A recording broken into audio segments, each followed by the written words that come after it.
صحابی ہیں، ان کا نام ہے حضرت نابغہ جعدی، حضرت نابغہ الجعدی۔ یہ حدیث سنا رہا ہوں مسند الحارث سے، اور امام حیثمی کی مجمع الزوائد سے، اور امام ابن عبد البر نے الاستیاب میں روایت کی، اور امام اسقلانی ابن حجر اسقلانی نے الاصابہ فی تمجیز الصحابہ میں نابغہ جعدی کے باب میں روایت کی۔ آقا علیہ السلام کی بارگاہ میں انہوں نے نعت پڑھی، نعتیں پڑھی، طویل نعت پڑھی حضور کی بارگاہ میں۔ ایک روایت میں آتا ہے کہ 100 سے زائد اشعار کی نعت۔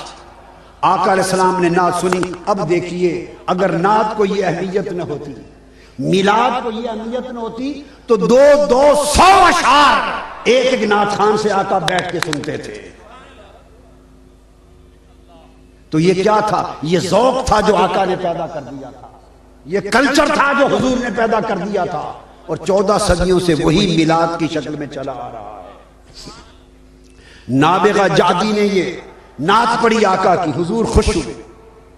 جب نعت پڑھ کے خوش ہوئے تو حضور نے اسے دعا دی، نعت خان کو، فرمایا نابغہ جعدی تیری نعت پہ خوش ہوا ہوں، اللہ تیرے منہ کی رونق کبھی خراب نہ ہونے دے۔ صحابہ کہتے ہیں خدا کی قسم، بعض کہتے ہیں پھر اس کے بعد ہم نے 100 سال کی عمر تک بھی نابغہ جعدی کو دیکھا، اس کا جو دانت گرتا تھا ادھر گرتا تھا، نیا دانت پورا کا پورا پیدا ہو جاتا تھا، اور اس کی بطری کبھی خراب نہیں ہونے پائی۔ 100 سال تک نعت مصطفیٰ کے صدقے اس کی رونق قائم رہی۔ یہ کیوں تھی؟ تاکہ سر سے میری نعتیں پڑھتا رہے۔ ہائے ہائے ہائے، دانتوں کو کیوں رکھا؟ بولیے نا۔ فرمایا تیرے دانت نہ گریں، تیرے دانت نہ گریں۔ کیوں؟ کہ دانتوں سے ہی تو سارا لہن ہے۔ 100 سال تک لہن سے حضور کی نعتیں پڑھتے تھے۔